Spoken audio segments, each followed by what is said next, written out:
Assalamualaikum warahmatullahi wabarakatuh. Innal hamdalillah nahmaduhu wa nasta'inuhu wa nastaghfiruh wa na'udzu billahi min syururi anfusina wa min sayyiati a'malina. May yahdihillahu fala mudhillalah wa may yudlil fala hadiyalah. Baik, pada kesempatan kali ini saya Fajri Mulya Iresa, dosen Teknik Lingkungan Fakultas Teknik Sipil dan Perencanaan Universitas Islam Indonesia akan menyampaikan video tentang zero waste dalam pandangan Islam. Seperti yang saya sudah bilang sebelumnya, saya Fajri, seorang, ya mungkin kalian bisa definisikan sendiri, tapi saya mendefinisikan diri saya sebagai seorang environmentalist, academician, dan juga seorang mantan ya. Saya belum berani menyebut saya social entrepreneur, tapi saya adalah mantan penggiat social entrepreneurship. Topik kali ini kita akan berbincang-bincang seputar fakta kondisi persampahan di Indonesia, apa definisi tentang zero waste, dan juga kaitan zero waste dengan Islam. Ya, ini fakta kondisi persampahan di Indonesia saat ini. Indonesia adalah penghasil kedua plastik terbesar di dunia, di bawah Cina ya.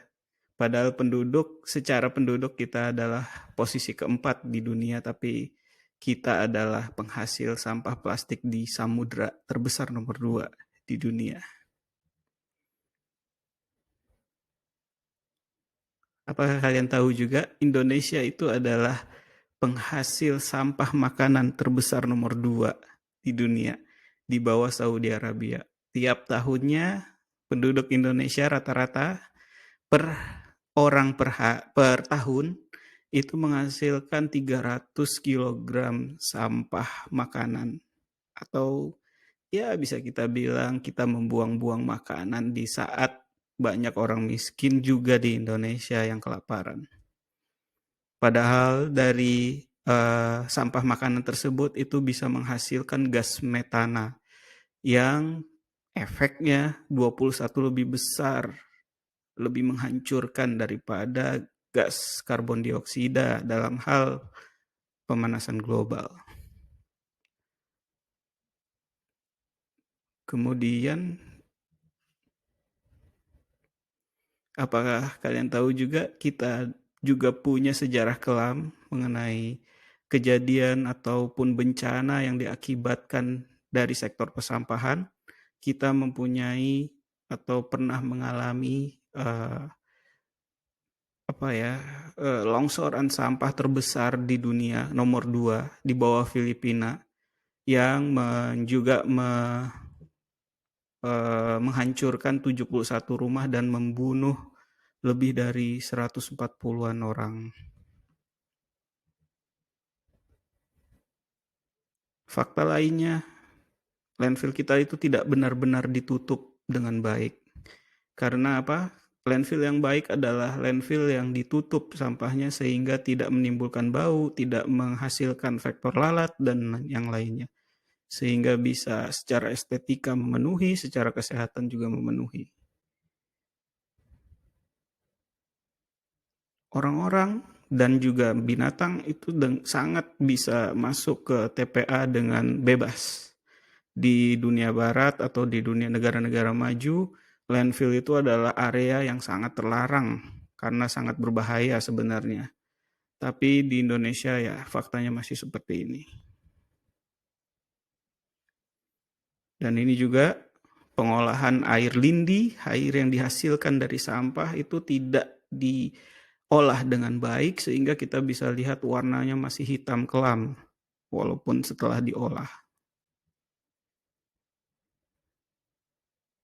Lalu apakah itu zero waste? Zero waste menurut Sawyer itu adalah sebuah filosofi yang mendorong pendesainan ulang dalam membuat suatu produk agar produk tersebut itu mudah untuk diguna ulang. Itu filosofinya. Artinya bagaimana kita bisa membuat sampah itu nol, tidak menimbulkan sampah perilaku kita, perilaku manusia. Sebisa mungkin bisa diguna ulang, bisa dikurangi tentunya yang paling penting. Diguna ulang dan juga didaur ulang. Zero waste ini berasal dari sebuah kota kecil di Selandia Baru ya. Ini akar dari zero waste. Dan sekarang menjadi program pergerakan yang mendunia. Kalian bisa lihat di Instagram, di Twitter, setiap kota, setiap negara, setiap bahkan area tertentu itu punya gerakan zero waste.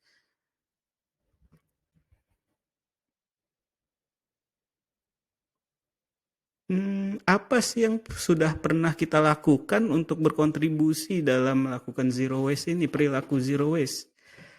Ini hal-hal yang bisa kita lakukan, hanya sedikit saja saya buka di sini di sesi kali ini, yaitu menggunakan ulang kantong plastik, kemudian memakai sedotan yang bisa diguna terus ulang, seperti sedotan yang dari metal atau dari kayu, dan juga kita bisa mengurangi penggunaan barang-barang yang terbuat dari plastik seperti sendok plastik segala macam, garpu dan kotak makanan itu bisa kita kurangi yang berasal dari plastik. Nah, ini yang utama dalam sesi ini adalah apa kaitan zero waste itu dengan Islam? Apakah Islam juga mengajarkan zero waste?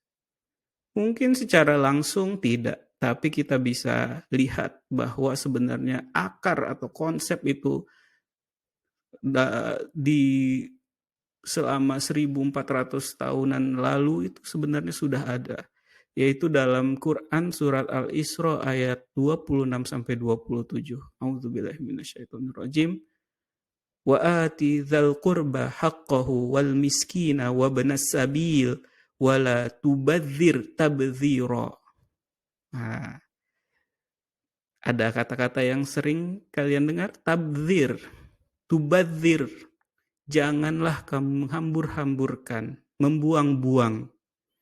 Tabdzira, secara boros. Apa coba tabdzir? Mubazir, mubazir. Itu adalah kata yang sering kita sewaktu kecil mungkin, jangan buang-buang makanan, mubazir. Itu dalam Islam itu konsep yang sangat berkaitan erat dengan zero waste. Jangan kita membuang-buang barang secara berlebih-lebihan.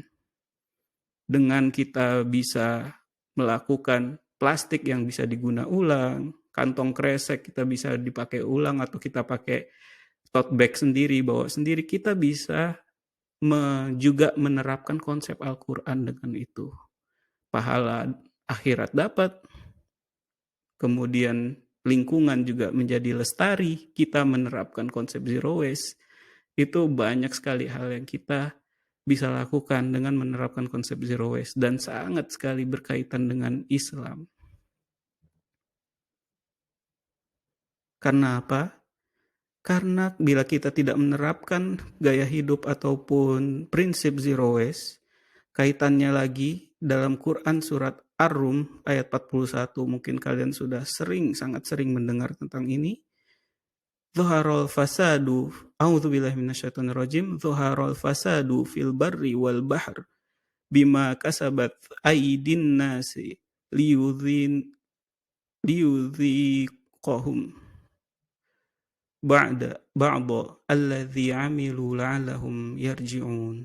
Telah tampak kerusakan di darat dan di laut disebabkan karena perbuatan tangan manusia. Allah menghendaki agar mereka merasakan sebagian dari akibat perbuatan mereka, agar mereka kembali ke jalan yang benar. Tidakkah kalian sadar ataupun mengamati bahwa kerusakan-kerusakan yang tadi saya paparkan sebelumnya itu juga akibat tangan manusia, tangan kita. Saya pun tak sempurna, tapi dengan menerapkan setidaknya apa yang bisa kita terapkan. Kecil sekali yang bisa kita lakukan, tapi itu juga bisa mengurangi kerusakan-kerusakan yang akan terjadi di masa depan. Jangan sampai ada longsoran sampah dan korban-korban selanjutnya, kerusakan-kerusakan yang terjadi akibat tangan kita. Apa yang kita bisa lakukan? Sesuatu harus berubah untuk melindungi lingkungan kita. Berubah. Kata kuncinya adalah berubah. Sekecil apapun perubahan, mari kita lakukan. Tidak ada manusia yang sempurna, tapi satu langkah kecil bisa merubah dunia. Sekian dari saya, sampai berjumpa di sesi-sesi selanjutnya. Wassalamualaikum warahmatullahi wabarakatuh.